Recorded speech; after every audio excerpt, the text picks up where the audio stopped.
Chapter 3 discusses how we measure murder. How do we track the number of murders that have occurred and the characteristics of it? So there's several data sets we can use to find out information about homicides. Probably the most well-known is the UCR, the Uniform Crime Report. And if you recall from CJ 101, this is where the FBI gathers data from individual states and it produces an annual report called Crime in the United States. This first began in 1930 and it represents about 96.4% of the population. All states that report do report voluntarily, so the data is not complete.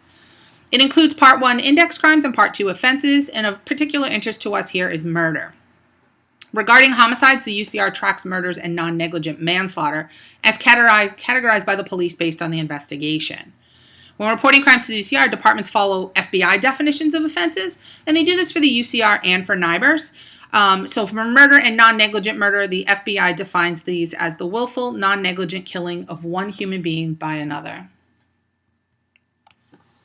The FBI also publishes the SHR, which is a supplemental homicide report, and they began collecting this data in 1961 and last revised the data they collect in 76. So this is probably less reliable than more recent data, but it does provide the most reliable, detailed, timely data on homicides. And it includes additional information for each homicide incident. In addition to the month and year that the incident occurs, it includes the age, race, and sex of both the victim and the victim-offender relationship, the circumstances of the crime, the weapon used, the number of victims and the number of offenders, and which agency is reporting the data. NIBRS, the National Incident-Based Reporting System, is incident-based, whereas the UCR is summary-based. So NIBRS does allow us to connect information about victims and offenders in the incident all together within the same incident. This grew out of a UCR conference in which the attendees aimed to address the changing needs of law enforcement so that they could develop better data collection. Unfortunately, not all states have adopted it. There are 36 states that are certified, but only 14 fully report, meaning every single agency in the state reports. The NIBRS also suffers from what's called small agency bias. It's mainly been adopted by small and medium-sized agencies because they got grant money in order to build new reporting systems. Larger metropolitan and urban areas that already had built their own reporting systems were reluctant to develop a new system. NIBRS doesn't follow a hierarchy rule, so it doesn't record only the most serious offense. It records all offenses in a given incident. They have 46 Group A offenses and 11 Group B offenses. So for murder, it collects incident, victim, offender, and arrestee data. There's a few things that make this a huge improvement over the UCR. First of all, it's a computerized data submission system. So this means you can go back and edit it and record any updates. There's better instruction for data submission, new certification processes, and regular quality assurance. Additionally, there's the NDI, the National Death Index, and this is part of the National Vital Statistics System, and it's collected by the CDC, the Center for Disease Control and Prevention, their National Center for Health Sciences. It's a computerized index of death record information since 1933.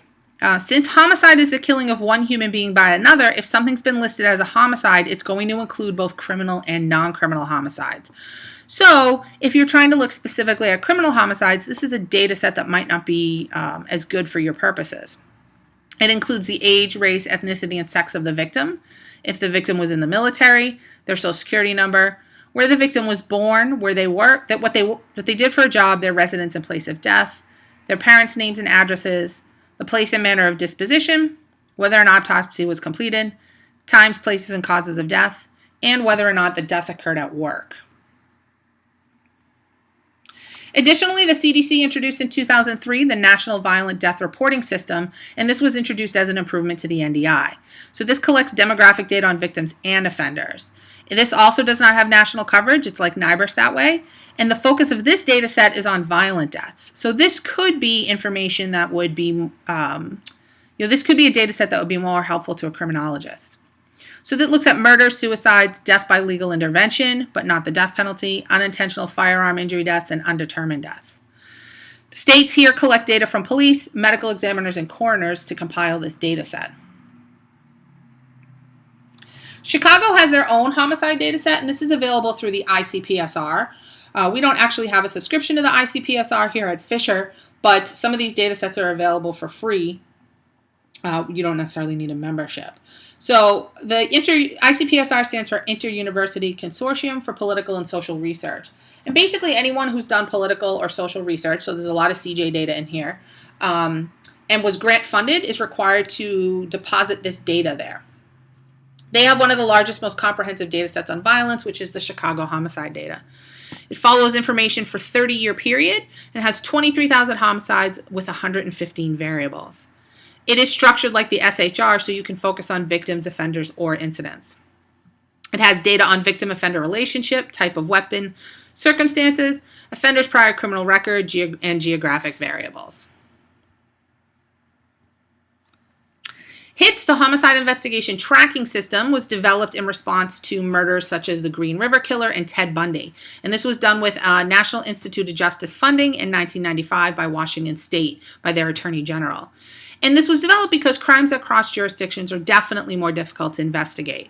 Some of this is because of jurisdictional issues, and people might not even be aware of what's happening in other jurisdictions, so the crimes may not even be linked together, even though they're similar and possibly committed by the same offender.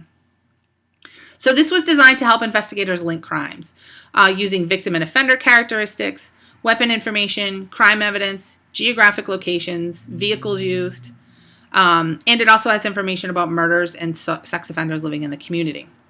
So this information is submitted voluntarily by police, medical examiners, and county prosecutors. There's some other data sets. Dr. Eric Monkinen created a data set for New York homicides and LA homicides, and you can see these span a very long period of time, a couple hundred years. This includes the age, sex, and race of victim and offender, type of weapon used, data and location of killing. The New York set also includes information on arrests, trials, convictions, and executions of offenders. So what are some concerns that we might have about any of this homicide data that's been collected?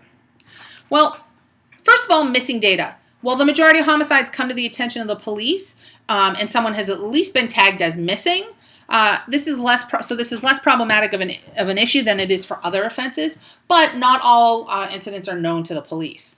Even when the police are aware of an incident, details about a homicide may be missing, especially if the case hasn't been cleared, so no offender has been identified.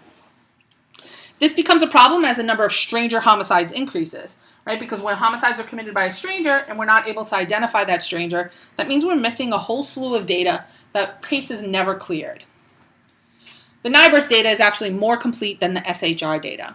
SHR, however, has better data on weapons and murder circumstances than NIBRS does. So the differences between these data sets are important to know because depending on what you might be studying, you might prefer to choose one data set over another. So if you needed information about if the weapons and murder circumstances data was more important to you, you might want to use the SHR.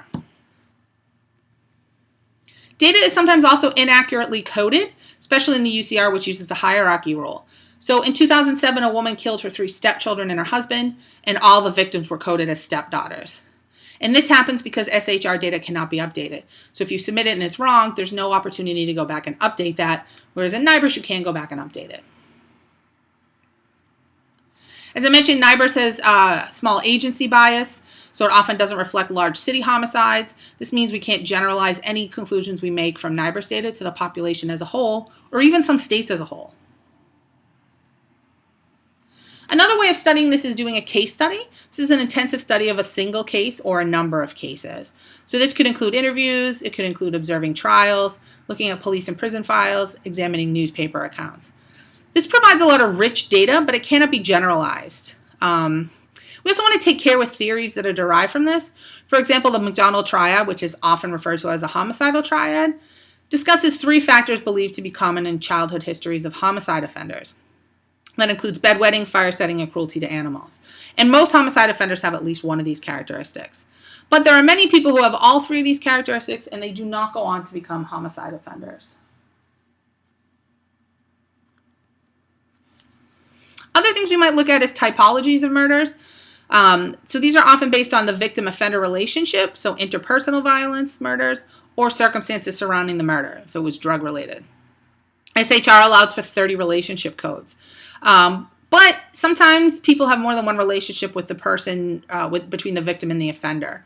So a 24-year-old Richmond senior, Denora Hill, was killed by her former boyfriend. How would you classify her as a victim? SHR doesn't have an ex-girlfriend category, but the Chicago homicide data does have an ex-girlfriend code, as well as customer, drug purchaser, proprietor, homosexual, domestic relationship. How would you classify the deaths from September 11th? This also, the SHR also has many hot circumstances codes as well.